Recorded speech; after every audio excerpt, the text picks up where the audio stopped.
Jadwal sidang kemarin itu adalah tanggapan dari jaksa penuntut umum atas eksepsi yang telah kita ajukan, kan begitu. Nah, atas tanggapan itu jaksa penuntut umum menanggapi seluruh dalil-dalil atau sebagian dalil-dalil daripada eksepsi kita. Nah, untuk sidang minggu depan pada tanggal 18 Maret minggu depan adalah putusan sela dari Majelis Hakim Pengadilan Negeri Kepanjen. Nah, kami telah membuktikan di dalam perkara tersebut bahwasannya lokus deliktinya itu ataupun tempat peristiwa dugaan tindak pidana yang mereka sangkakan itu adalah di Jakarta Selatan, bukan di Kepanjen. Itu sudah kita buktikan dan sudah kita jadikan sebagai bukti berita acara pemeriksaannya Sandi Purnama Sahari ini di muka persidangan dan sudah diserahkan kepada hakim. Jadi sudah dapat kita buktikan, sudah jelas juga keterangan tersebut. Saya kira majelis hakim harus objektif dalam memutuskan perkara ini, bahwasannya Pengadilan Negeri Kepanjen tidak berwenang untuk mengadili perkara akuo seperti itu.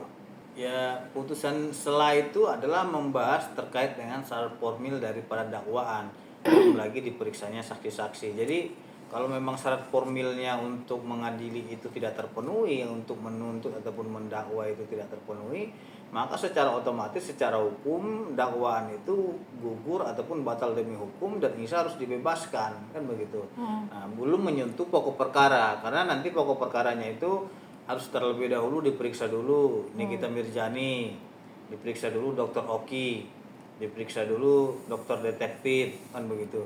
Nah, biar nantinya itu perkaranya dapat diketahui secara terang benderang. Tapi yang menjadi catatan adalah bahwasanya dakwaan daripada jaksa penuntut umum itu telah salah mendakwa dan alamatnya juga salah diajukan ke Pengadilan Negeri Kepanjen.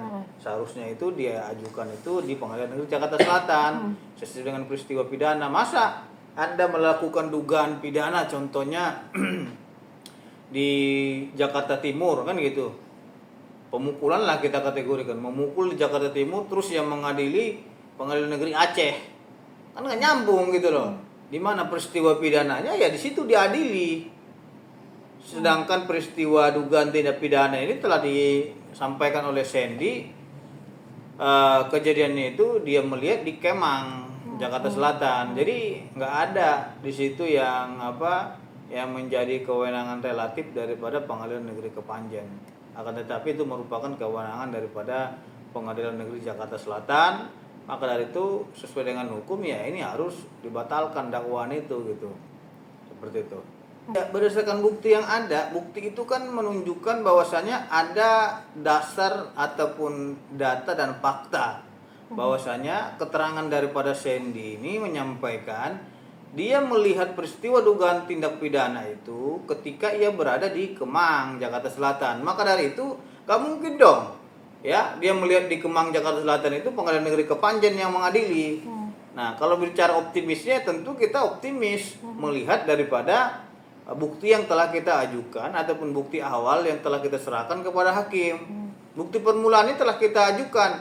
Nah, yang menjadi catatan adalah jaksa penuntut umum tidak mengajukan bukti di dalam eksepsi ini gitu loh. Maka dari itu karena memang jaksa penuntut umum tidak memiliki bukti di dalam menangkis daripada eksepsi kita, saya kira eksepsi ini harusnya dikabulkan seperti itu, karena sesuai dengan data yang ada dan sudah kita serahkan kepada hakim, lokus dari delikti itu tidak benar. Ya, Isa juga bilang ya kalau memang lokus deliktinya TKP-nya itu Bang di Jakarta Selatan, mestinya Jakarta Selatan dong Bang yang mengadili pengadilannya gitu kan.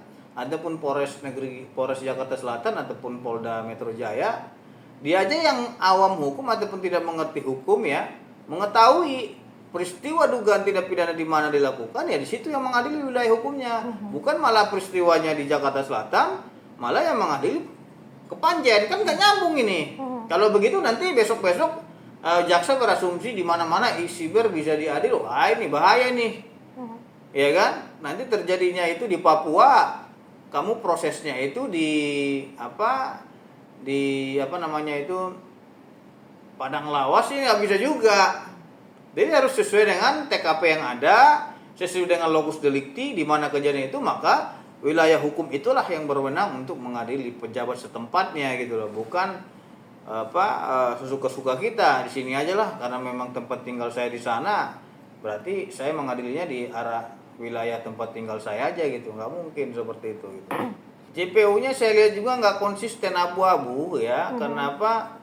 Karena dari tanggapan dan jawaban dia itu saya baca itu nggak jelas teori yang dia gunakan. Teorinya itu karena ini adalah dunia maya, cyber, jadi dimanapun bisa melakukan penuntut, itu salah dan keliru. Makanya saya bilang ya, pemahaman-pemahaman seperti inilah yang akan menyesatkan peradilan kita.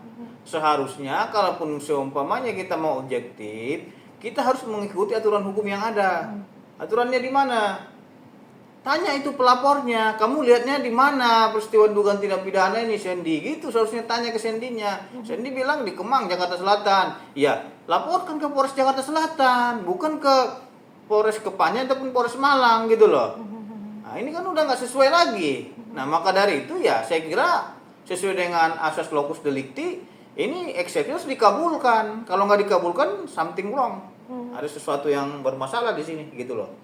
Ya, kalau saya sih optimis sekali, karena pada waktu kita mengajukan eksepsi itu, kita kan mengajukan bukti awal, ya. Setelah bukti awal, jaksa mengajukan tanggapan, tapi dia tidak menyertai bukti atas eksepsi tanggapan dia. Maka dari itu, jaksa penuntut umum di sini saya nyatakan tidak mengajukan bukti eksepsi. Nah, sehingga karena memang jaksa tidak ada bukti, ya seyogianya Majelis Hakim Pengadilan Negeri Kepanjen mengabulkan eksepsi kita dengan membebaskan Isa Jega.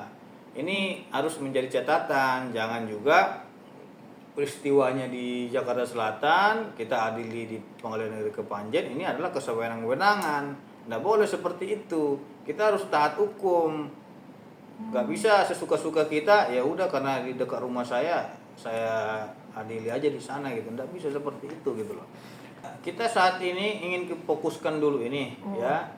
Kita akan fight dalam melakukan pemeriksaan saksi-saksi ke depannya, dan nanti kan saksi-saksinya akan disumpah itu ya. Kalau memang saksi-saksinya udah disumpah dan memberikan keterangan yang nggak benar ya, dan bertentangan dengan apa yang dialami oleh terdakwa, jadi saksi-saksi ini akan kita proses secara pidana juga gitu. Makanya ini akan kita fokuskan, kita sudah rapat dengan tim, sudah kita rembukan bersama upaya-upaya hukum yang akan kita lakukan ke depannya seperti itu.